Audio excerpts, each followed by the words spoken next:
Assalamualaikum warahmatullahi wabarakatuh. Kembali lagi bersama saya Hamdan Andani di mata pelajaran Sistem Komputer.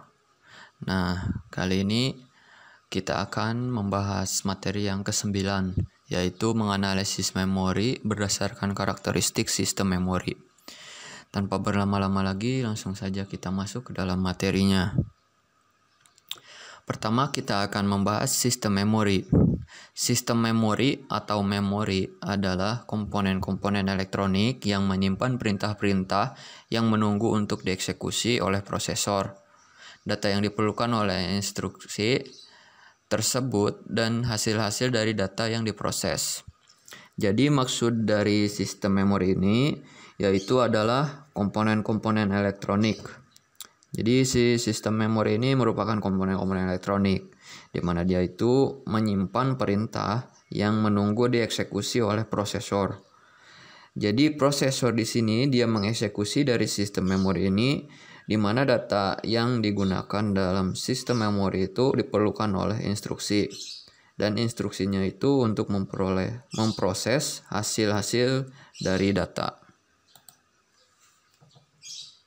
Nah, selanjutnya memori pada umumnya memiliki 7 karakteristik, yaitu pertama lokasi memori, kemudian yang kedua kapasitas memori, yang ketiga satuan transfer, yang keempat metode akses memori, yang kelima kinerja memori, yang keenam jenis fisik memori, yang ketujuh karakteristik fisik memori. Nah, masing-masing akan kita bahas di halaman selanjutnya. Pertama ada lokasi. Jadi dalam suatu memori itu ada terbagi 3 dalam pembagian lokasi.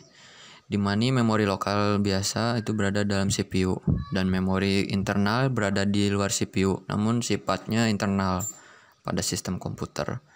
Lalu memori eksternal berada di luar CPU juga, namun bersifat eksternal dalam sistem komputer. Perlu kalian ketahui, internal itu di dalam dan eksternal itu di luar. Lalu ada kapasitas. Kapasitas memori sendiri dinyatakan dalam bit. Kapasitas memori internal dinyatakan dalam bentuk byte, di mana 1 byte adalah 8 bit. Dan kapasitas memori eksternal dinyatakan dalam byte juga. Jadi dalam satu kapasitas memori itu biasa itu dinyatakan dalam bit. Sedangkan kapasitas memori internal dan eksternal dinyatakan dalam byte, di mana 1 byte itu adalah 8 bit. Lalu ada satuan transfer. Memori internal, satuan transfer merupakan jumlah bit yang dibaca atau ditulis ke dalam memori pada suatu saat. Jadi satuan transfer dalam memori internal itu merupakan jumlah bit yang dibaca ataupun ditulis ke dalam memori. Lalu memori eksternal, data ditransfer dalam jumlah yang jauh lebih besar dari word yang dikenal dengan blok. Dalam memori eksternal ini ada istilah yang dikenal dengan blok. Blok itu data ditransfer dalam jumlah yang jauh lebih besar dari word. Selanjutnya ada kinerja memori. Yang pertama ada akses time. Bagi RAM, waktu akses adalah waktu yang dibutuhkan untuk melakukan operasi baca atau tulis. Bagi non-RAM, waktu akses adalah waktu yang dibutuhkan untuk melakukan mekanisme baca tulis pada lokasi tertentu. Jadi akses time ini sama dengan waktu akses ya. Lalu ada cycle time, yaitu waktu akses ditambah dengan waktu transient hingga sinyal hilang dari saluran sinyal yang untuk menghasilkan kembali data bila data ini dibaca secara destruktif. Selanjutnya ada transfer rate, merupakan kecepatan pemindahan data ke unit memori atau ditransfer dari unit memori. Jadi dalam kata lain itu pentransfer data lah.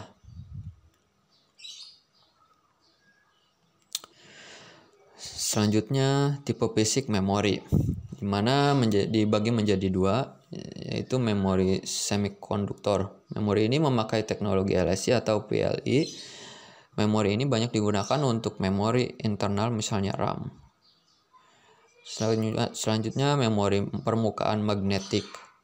Banyak digunakan untuk memori eksternal, yaitu untuk disk atau pita magnetik. Jadi ini bisa dilihat skala contoh untuk memori internal. Memori internal itu ada RAM, dan sedangkan eksternal itu ada disk atau pita magnetik. Selanjutnya karakteristik fisik memori, yaitu dibagi menjadi dua. Yang pertama, memori volatil. Memori volatil adalah memori yang datanya dapat ditulis atau dihapus, dan data akan hilang ketika tidak mendapat power atau daya. Memori jenis ini hanya untuk menyimpan data sementara saja, bukan untuk jangka waktu yang lama. Contoh dari memori volatil adalah RAM atau Random Access Memory. Digunakan sebagai memori utama untuk menyimpan program-program atau data-data yang sedang digunakan atau diperlukan oleh CPU saat dibutuhkan saja atau sementara. Kemudian selanjutnya memori non-volatile. Memori non-volatile adalah memori yang datanya dapat ditulis dan dihapus, akan tetapi datanya tidak hilang ketika tidak mendapatkan daya. Memori jenis ini banyak digunakan untuk menyimpan data dalam jangka waktu yang lama. Contohnya itu memori non-volatile adalah hard disk, flash disk, dan lain-lain. Selanjutnya ada ROM dan RAM. ROM atau Read Only Memory adalah sebuah ruang atau memori yang berfungsi untuk menyimpan berbagai program yang ada pada komputer tersebut. ROM biasanya menyimpan file seperti musik, film, gambar, dan file lainnya. Kemudian RAM atau Random Access Memory adalah sebuah ruang atau memori yang berfungsi sebagai tempat penyimpanan sementara program komputer yang sedang berjalan. Nah, jadi maksud ROM ini, jadi ini tempat menyimpan file-file basic seperti musik kalian, film, foto-foto kalian. Nah, itu disimpan dalam ROM. Sedangkan penjelasan RAM ada pada program yang sedang berjalan di komputer kalian, itu memori penyimpanannya di RAM. Jadi kalau RAM kalian kecil, kalian tidak bisa membuka program yang berat-berat atau banyak. Nah, komputer zaman sekarang itu memerlukan RAM yang besar, karena program-program sekarang rata-rata sudah memiliki kapasitas memori yang cukup besar. Nah, sekian materi dari saya kali ini tentang sistem memori. Kurang lebihnya mohon maaf.